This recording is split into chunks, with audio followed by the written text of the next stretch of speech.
I knew things before they happened from the time I was a child. At the age of 8, I saw a spirit at the foot of my bed and didn't know what it was. And in my 20s, I finally realized I had a special ability that could help others. I have learned that love never dies. There is a spirit world that can communicate with us, and we all have the gift of intuition.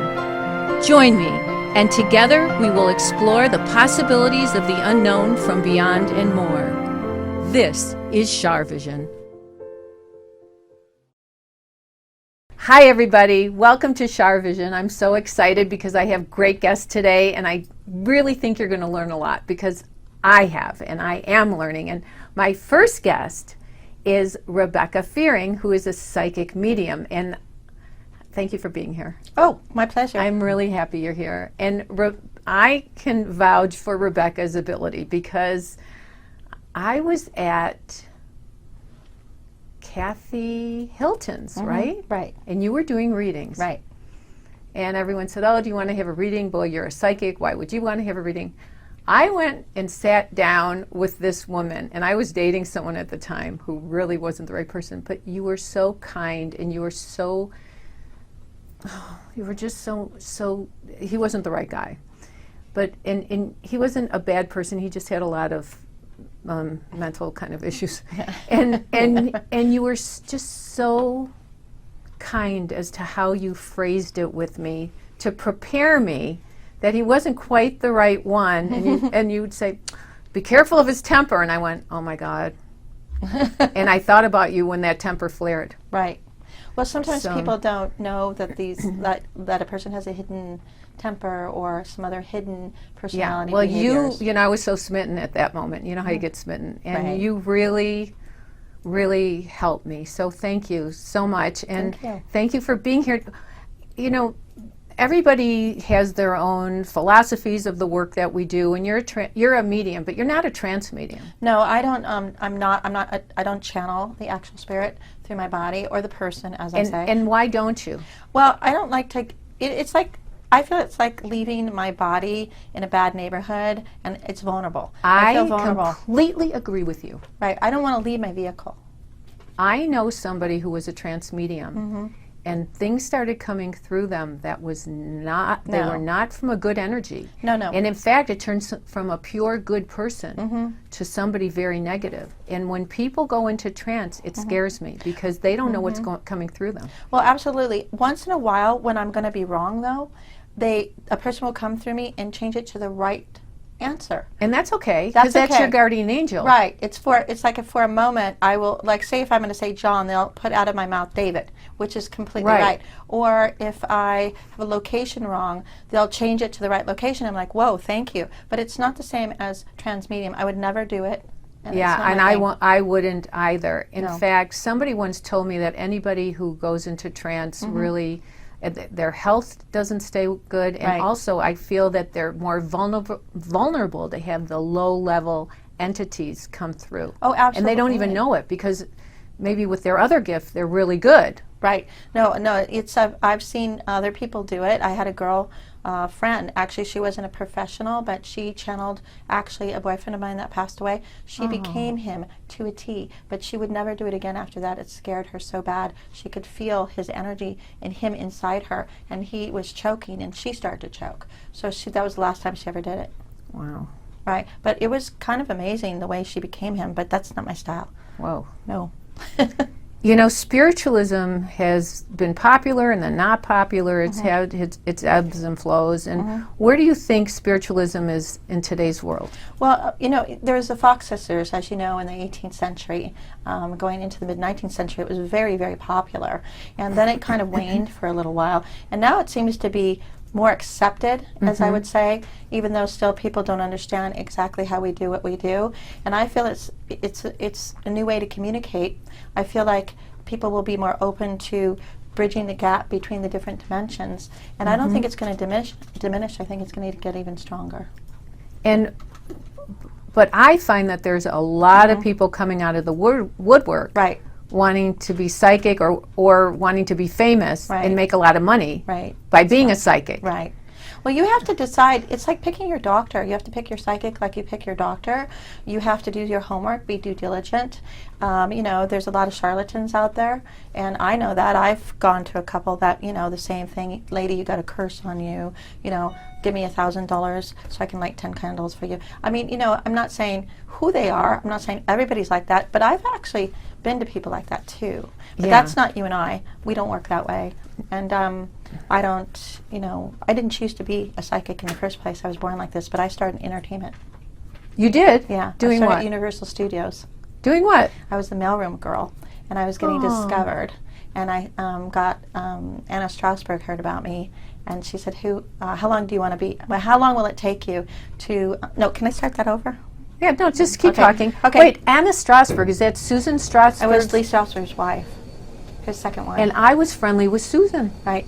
So I was. How weird. And so what happened was, I knew Lou Wasserman and Jill Stein, and I was on the lot when I was invited to Hitchcock's funeral, and I was Wow. young and curvy, and they're all my own parts. and,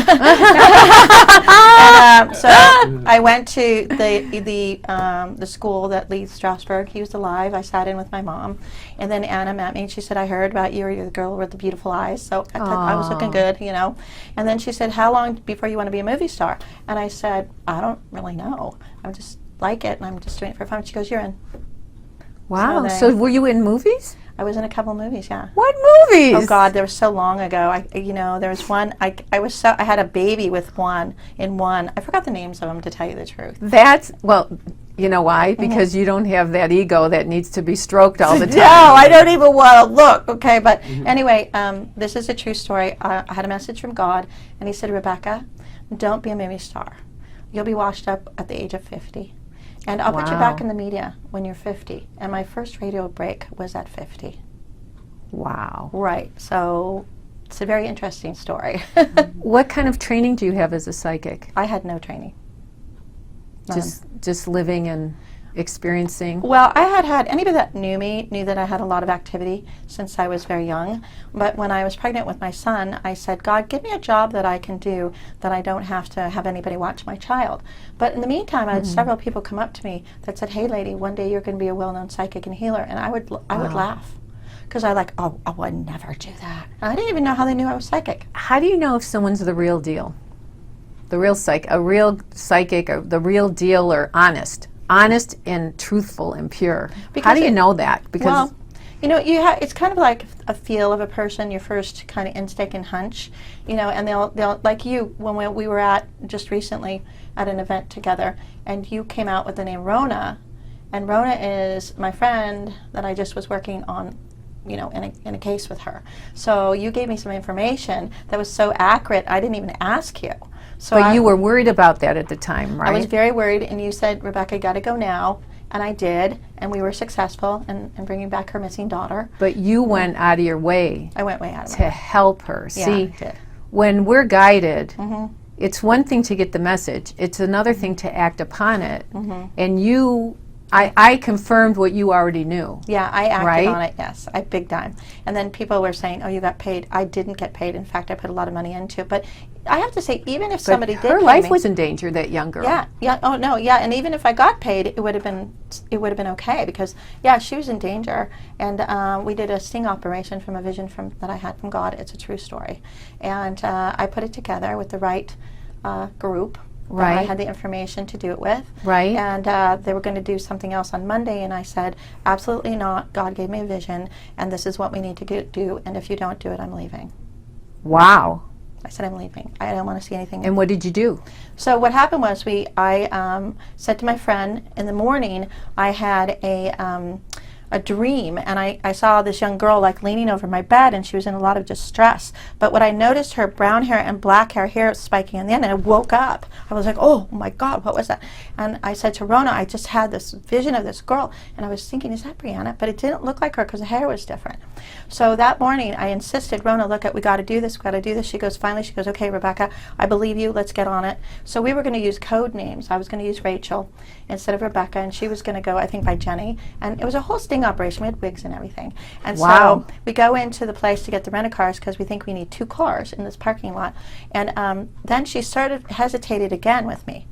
And when the girl that was waiting on us, she told me her name is Rachel, and her deceased twin was Rebecca.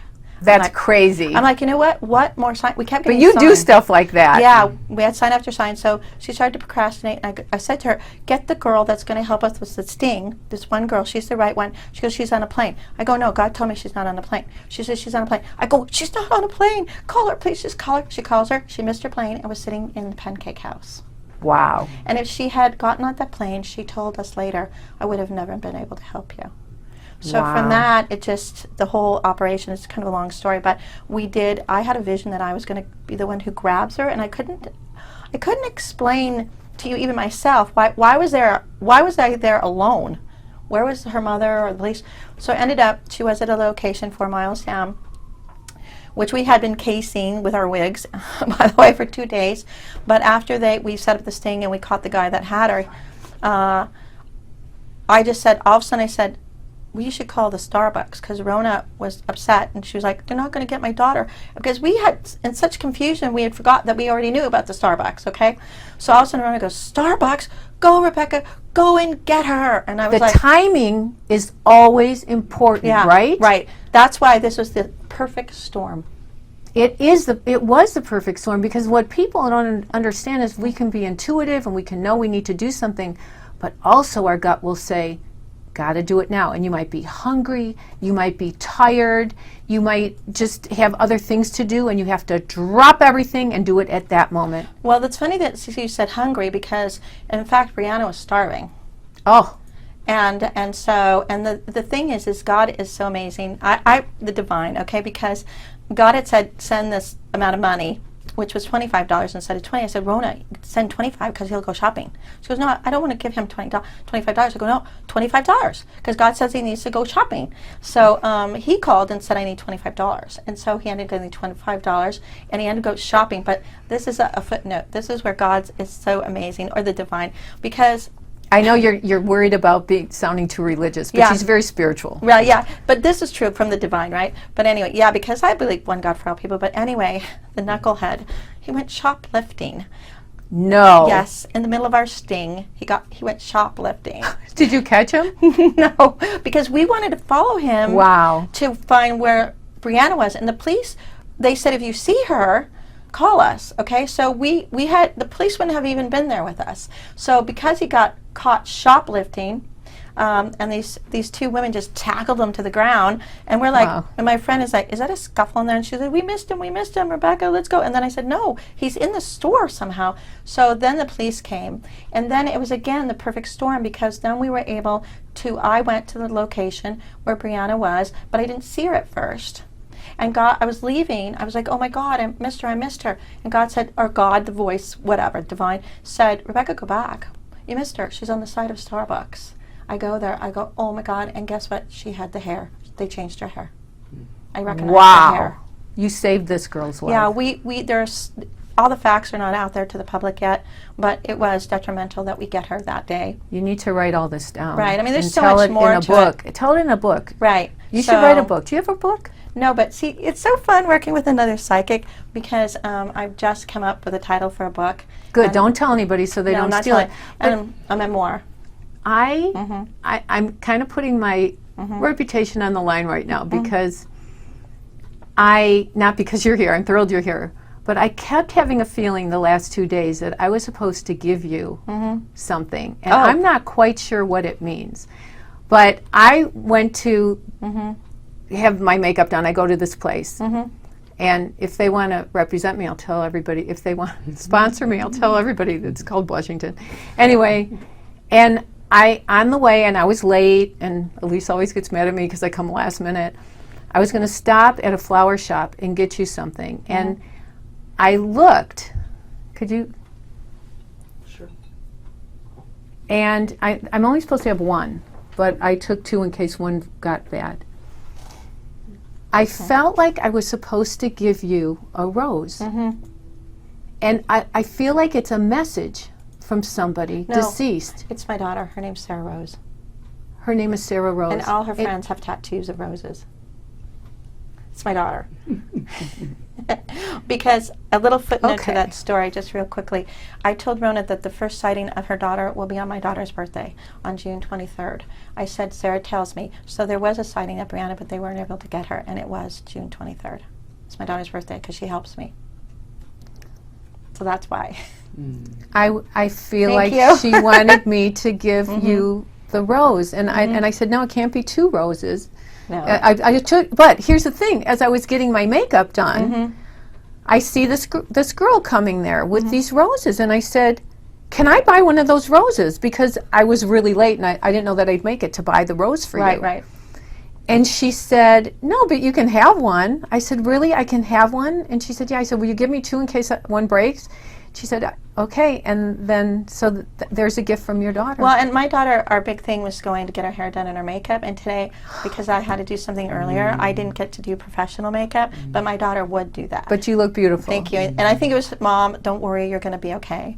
And it's so funny because I almost did that nail polish today. So I This decided color? to do my nails instead of my makeup. I'm so sorry about your daughter. Well, you know what? I had a premonition about my daughter also, but one thing is sometimes When did she pass? She passed 4 years ago. She was 17.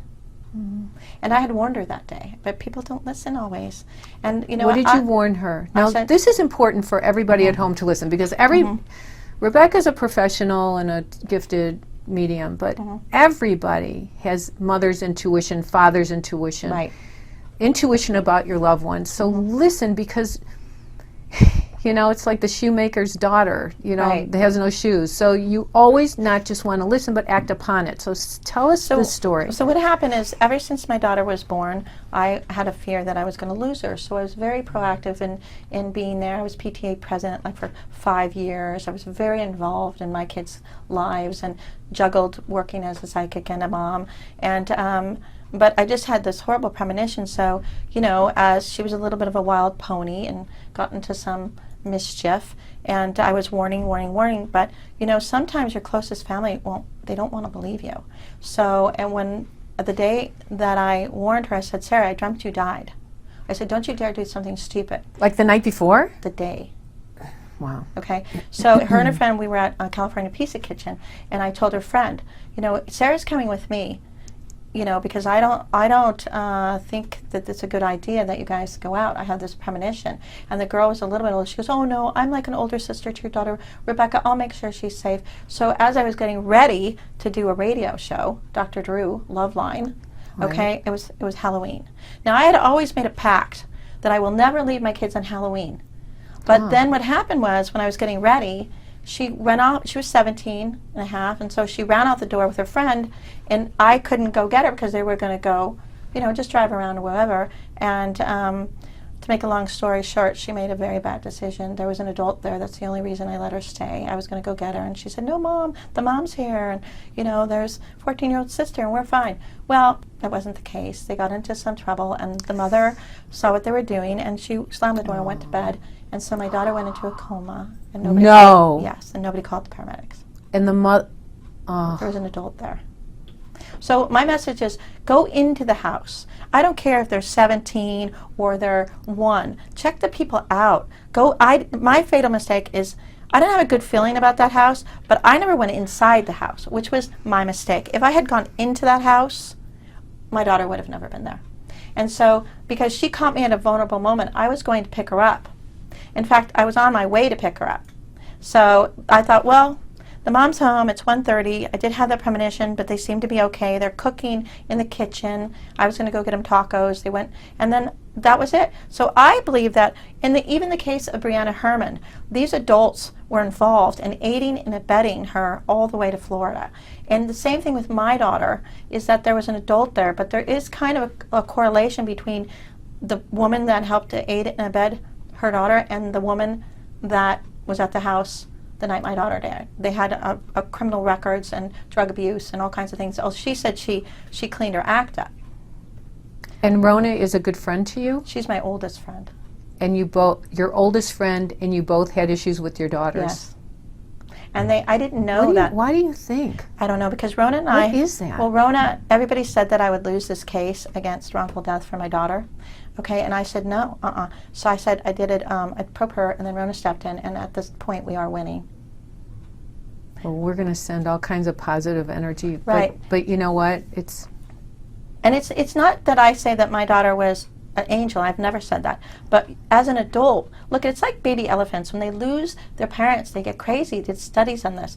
We need to be responsible adults. I've had 350 children at my house at a kickback when my daughter said, and I said, oh, 20 people are coming. Oh, my God, okay? So, but you know what? We were there. We had 5 adults. If something wasn't wrong, we managed. Nobody ever got sick at my house or died at my house or whatever without a meal at my house.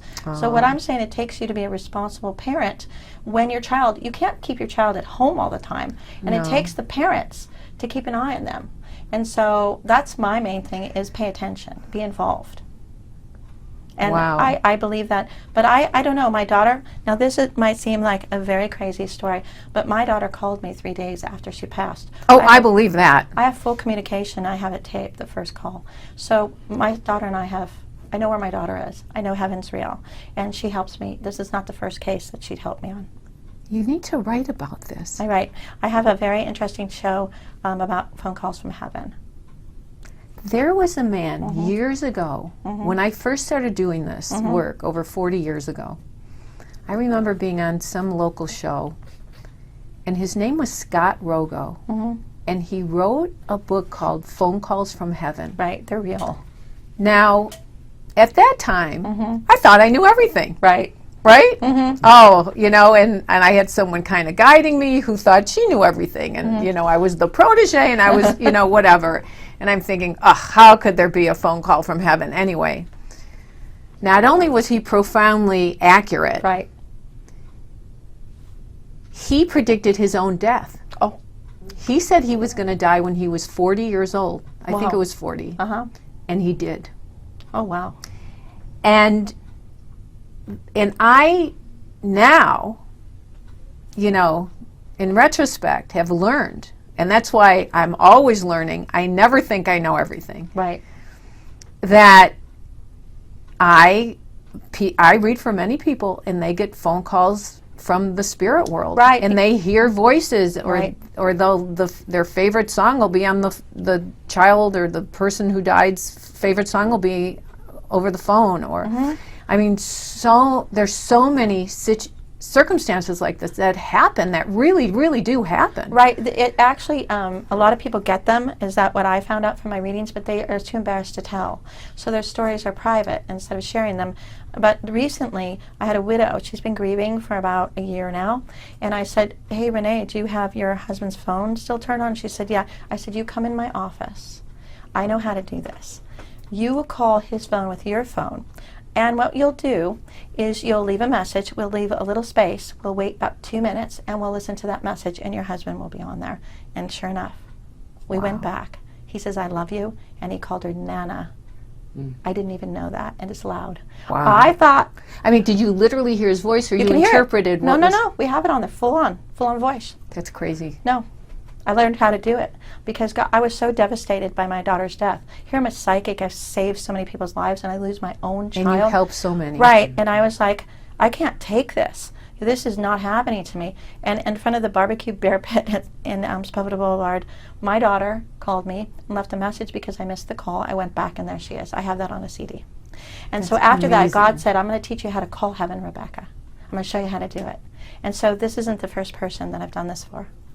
Wow. Right. It's all real. Wow. Well, right. I thought she was going to fall off the chair. But there are like there are different dimensions. Absolutely, 100%. And there are apparatus that people use. Right. What was white noise? What was that? I don't know, because I don't get white noise. I don't understand that either. No. But there are different electronical or energetic ways of being able to connect, because I believe that the speed of thought is faster than the speed of light. Absolutely, it is. And we need a quantum physicist to prove this. There's got to be some young, brilliant kid out there who will help make make me into a liar about this, because before I pass over to the other side, I would love for somebody to do this. Well, you know what my thing is that they have phones in heaven and computers. Why wouldn't they? It's a higher dimension. They know how to communicate with us. I have proof of heaven. So, like, you and I are born to be what we are. Right. Because I probably wouldn't have never chose this in a million years. Okay? No. So, but God has given me, and I don't know about you, Char, but I'm sure you too, physical evidence. I'm like a detective. Oh no, I get so much confirmation. Right. So, It's crazy. right. It blows me away, the confirmation that I get, because it's not easy doing what we do. Oh no, look at half the stuff that happened to me, if you told me, I wouldn't probably believe you, because it's so outrageous, I couldn't even make it up. Right. And those are just a little of the stories. I know a lot about dual dimensions. I have seen heaven without having to die. I have massive phone calls from my daughter, 504, where I can call her, and I can show you how to call your loved ones if you have a certain...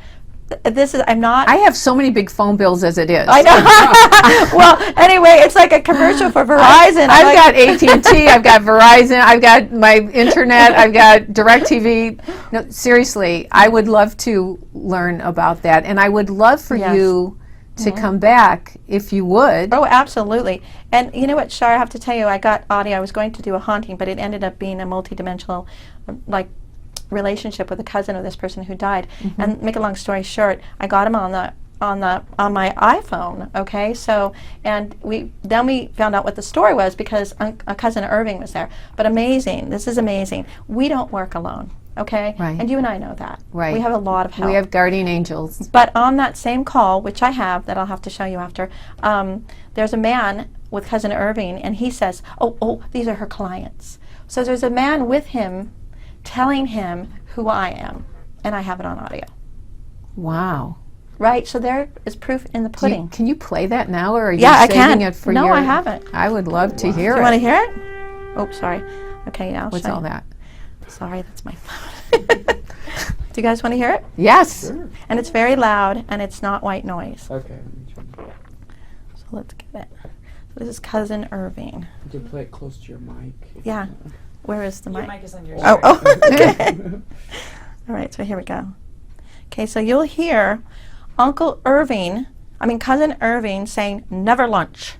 Now, he says that because the woman that owned the house was upset about not having lunch with her father. Now, after 30 years, her father didn't want to have lunch, and it was really upsetting her, and it was a big deal to her, okay? So Irving, who always wanted to intervene and help Marla with her father, and Marla's fine with me telling the story, decided to come all the way from heaven and try to help with this problem she was having with her lunch date with her pop.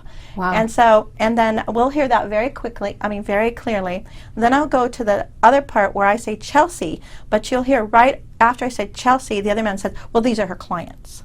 Okay, so here we Okay. go. Here's cousin Irving that's been passed for maybe 7 years. Okay, this is a spirit we're hearing. Oh, yeah.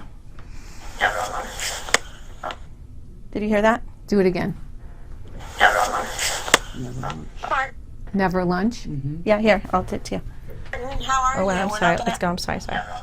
Oh yeah, I heard it. Yeah, Never lunch. yeah.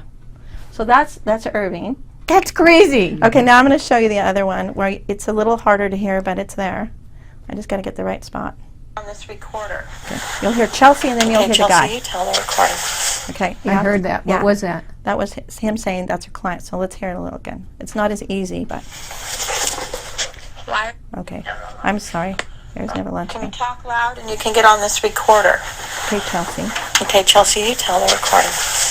There you go. That's her client. That's your client. Yeah. I heard it. Slamming doors. Yeah. Well, see, anyway, they were slamming doors. Wow. So was that? That was. So that's right there. That's amazing. And it's not scary. It's not white noise. No. It's just Irving trying to help with It's the lunch. Irving. It's just Irving. It's just Irving coming to help. So sometimes the hauntings aren't hauntings. People make noise just to come to let their loved ones know that they're helping. Yeah, And and I that just- they're okay, and that they're in heaven, and they're watching over you, Right. and they're like guiding you. They're explaining it's your client. Right. He had to tell Irving who it was because Irving was confused of who I was. So this other gentleman just says, that's her client. And Wow. and so then I said, I know, I don't work alone. I knew that. Rebecca, Thank you so much for being here. Oh my God, thanks for having This me. is so much fun. I know. Will you come back? Absolutely, and it's so fun to work Okay. with another psychic because Thank you you. got the book and you were getting about the the thing about being hungry, and that was with Brianna. She was starving at the time I found her. And your rose. And my rose. Oh my God, how could I forget my beautiful well, Sarah Rose? really, your daughter must have been at the makeup place with me. Oh, that was her best. Oh, you don't understand. That was her best memories of going to get makeup and her hair. When the lady, I had just said to the makeup artist, is there a flower shop around here? I've got to get a flower. I've got to get a rose before I get to the studio. She goes, I don't know. I said, I'm going to stop at Bristol Farms, and there's got to be a rose there. Yeah. Just then, the girl working at the desk comes by with this thing of roses. And God honest truth, all of her friends, which she had many, have tattoos of roses on them. That's So so this is special. this is our sign between my daughter and I. That is so special. So thank you so much. You have no idea how much this means to me. No, thank you so much. It's my pleasure. It's truly an honor to have you here. Well, you know what?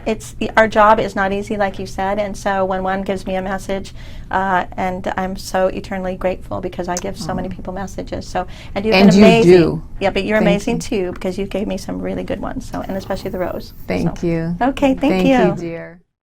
Don't go away. My really dear friend of 24 years is going to be here to join us. You don't want to miss this. It's about touch therapy. It's amazing. Welcome back. I'm so happy you're here, and I'm really happy that my next guest is here. I have known Michelle for 24 years. 24. You look like you're 24. Oh, thank you. And I'm just so excited because you've done so well with all your work, and you are a touch therapy expert. Yes. And she really Yes. has healing hands, and I know that because I've known her for 24 years. I mean, okay, we don't want your imaginations to go crazy because she was a massage therapist at one time. But you told me that when we first met. I did? I don't think you remember that. I don't. We met through a reading, and I had just in my mind kind of thought I'd like to explore massage therapy, kind of as a hobby because I was still dancing.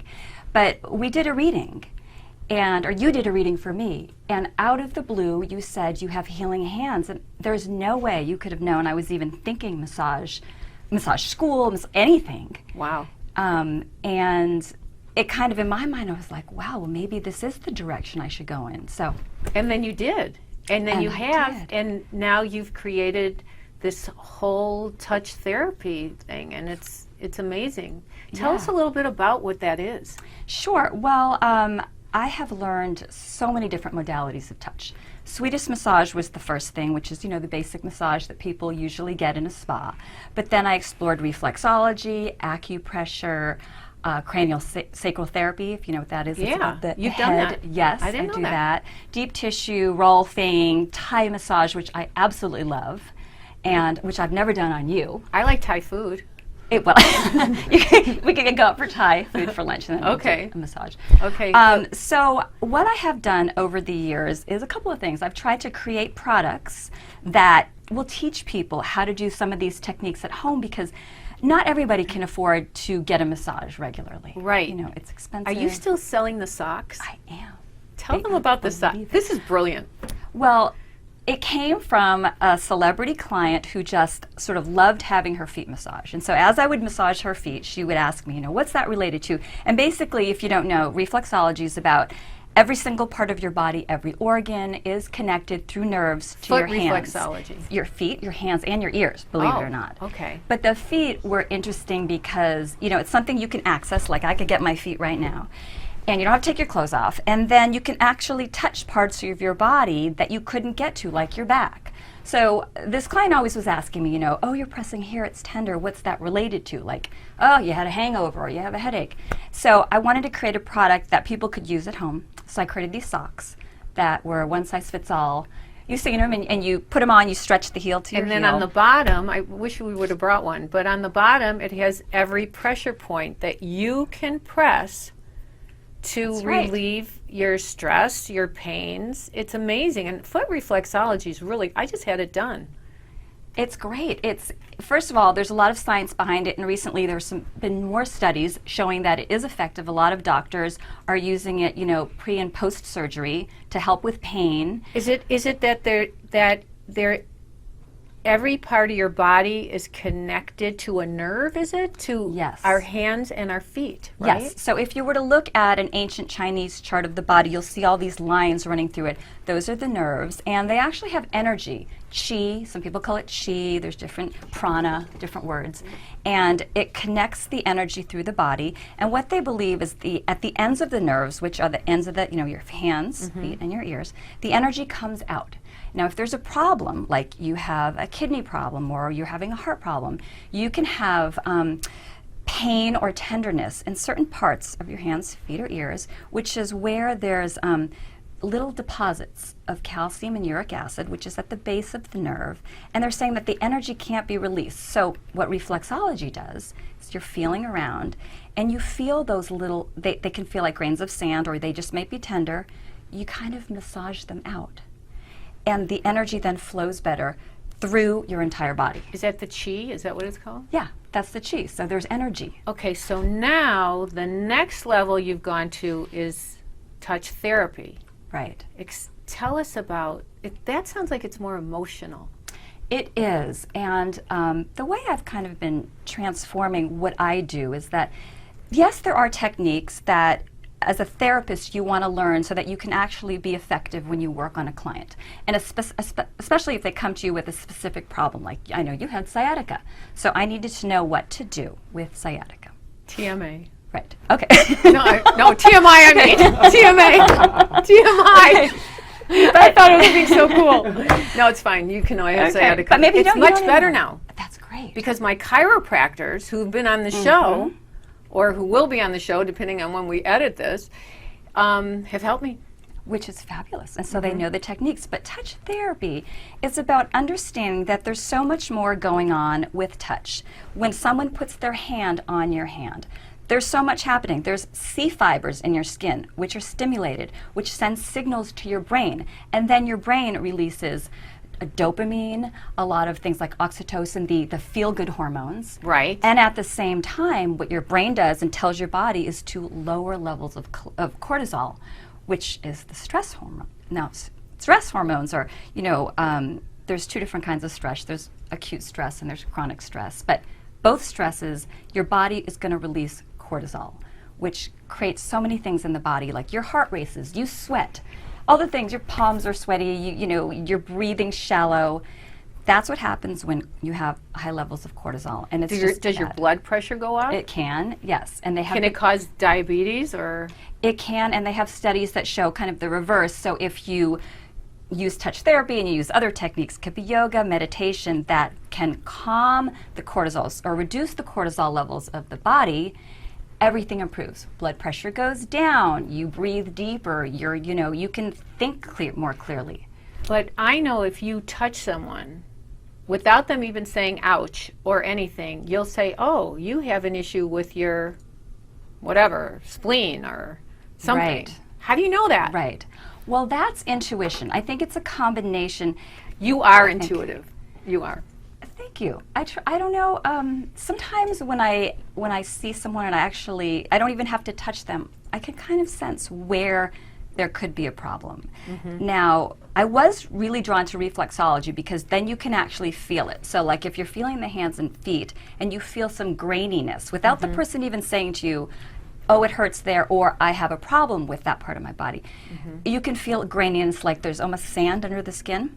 But for me, that was almost like a confirmation, because in my mind, I could sort of sense, I think my hand should go there. And so it is massage, but it's kind of the next level. It's also intuitive healing. Yeah. Intuitive touch healing. Right.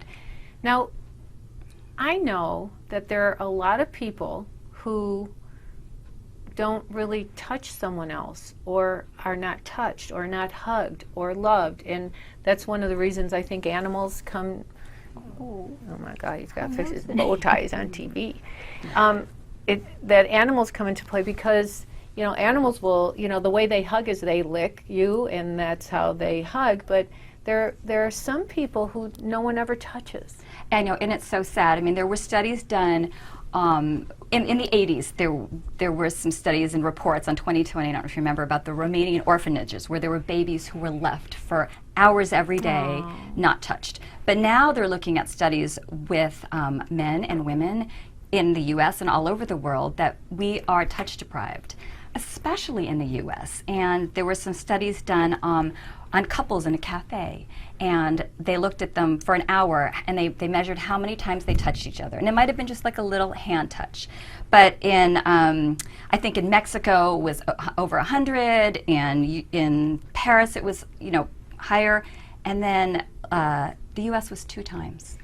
It was 2 times. London was 0, so we're not as Well, touch because they deprived. were not affectionate. They're not used to it. I think it's just People are not used to showing affection. right.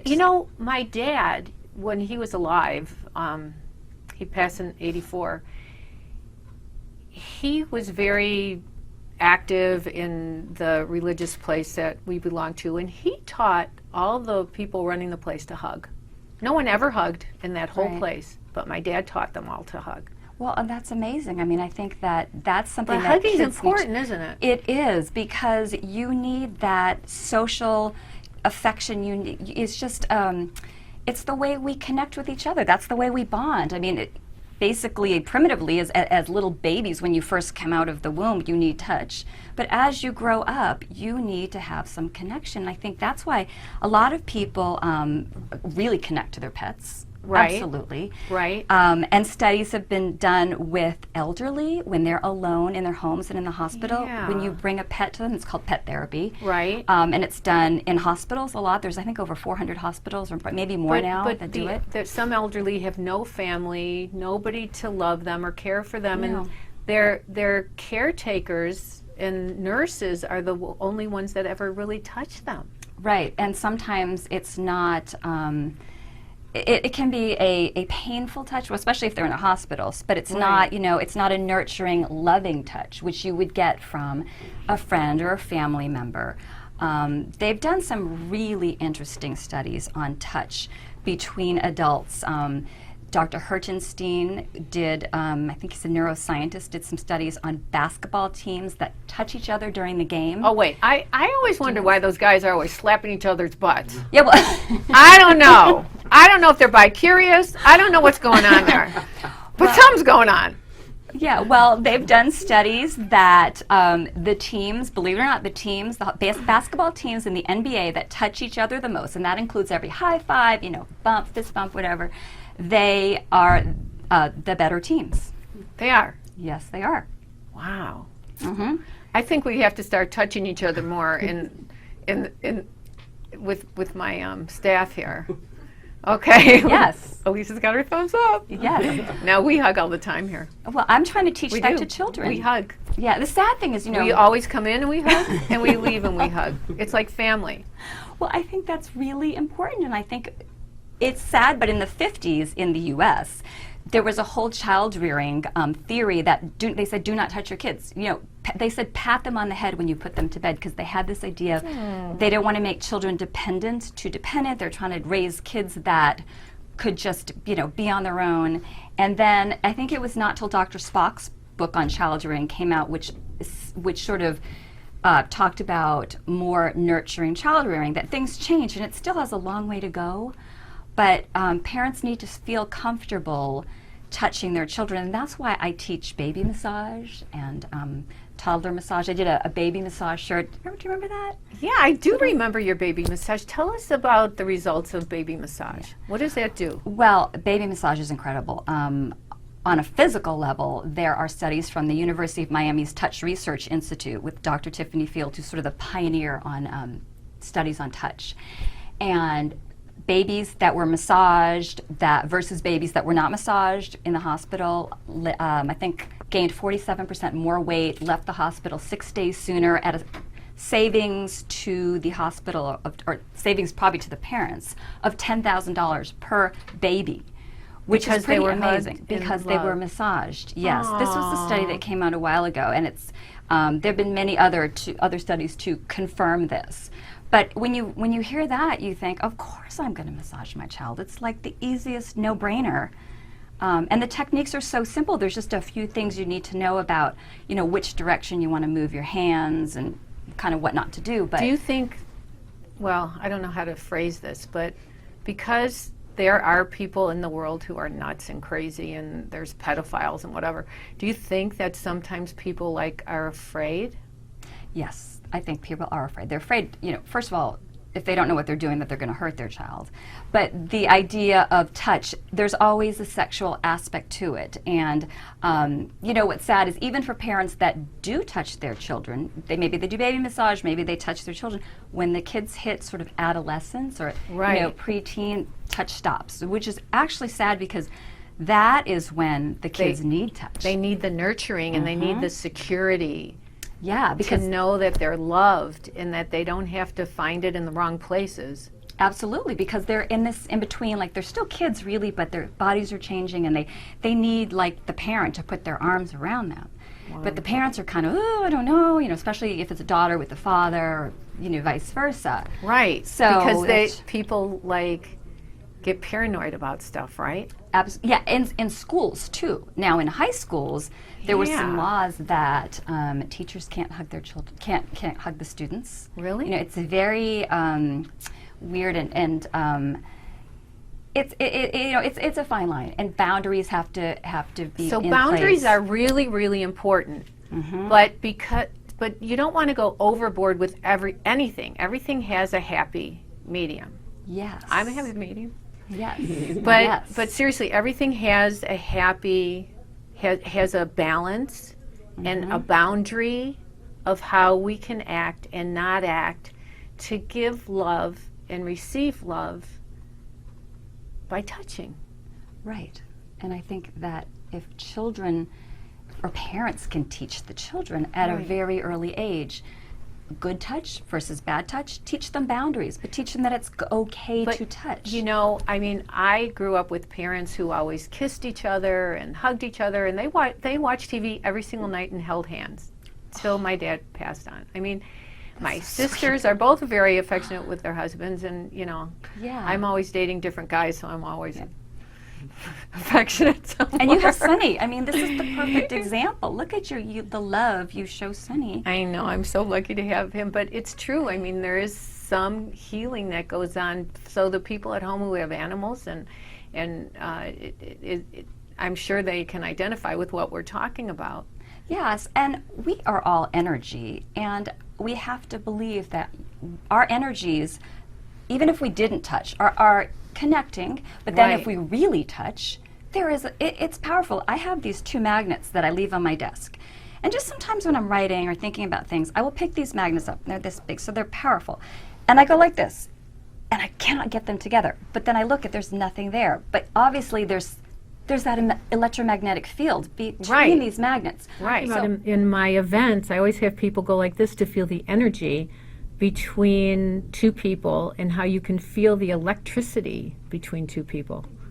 And this is what Therapeutic Touch is based on, which is the therapy that a lot of people do for people who are sick, with cancer, or they can't really have manipulative deep massage, so they Right. do this Therapeutic Touch, which And I feel the energy, and we're not even touching. I feel the energy between.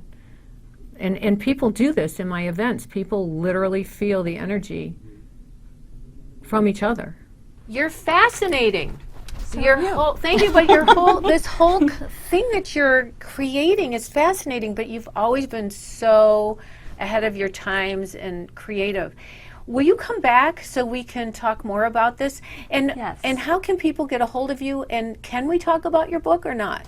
we can talk about my book, sure. My website is basicneed.com. Basic and then KNEAD, So like it's needing. it's BASIC KNEAD.com. .com. Yes. Okay. And yes, I'm working on a book for Harper One, which is a division of HarperCollins. That's great. I'm so out proud next of you. year, and I'm really excited about it. It has techniques for everyone. They're do-it-yourself at home. So if you need a little massage, you can't get a massage, there's going to be something you can do at home to help you and help your family. Wow. Thank you, everybody. This was Michelle Ebbin, and don't go away. We've got a great reading coming up. We ask the universal consciousness that holds the highest spiritual power of knowledge, wisdom, and truth to guide and protect us. As we communicate with our guides and angels in the spirit world and tap into the wisdom of the universe, we respect this opportunity and take full responsibility to use this not for ego or controlling others, but with the pure intention of spreading love and healing life on this earth and beyond. There's an MA person, like a Marie or Mary or... Yes. Who is that? There are a few. One is my mother. Your mother. I think that's who I'm talking about. She's living, right? Yes. And is there a... Was she put on a medicine recently, your mom? Yes. Did they have to monitor it, though? Like change it or redo it? Yes, they're... Well, she decided they should redo it, so she's... Okay, I feel like that it's good that they're listening to her, so together they can find out the right balance of what she needs. Did Mary lose her sister? Yes. Who she was close to, though? Very close to. I feel her sister's here, which is your aunt. And I feel like she had been ill, her sister. Did she have cancer? Yes, she did.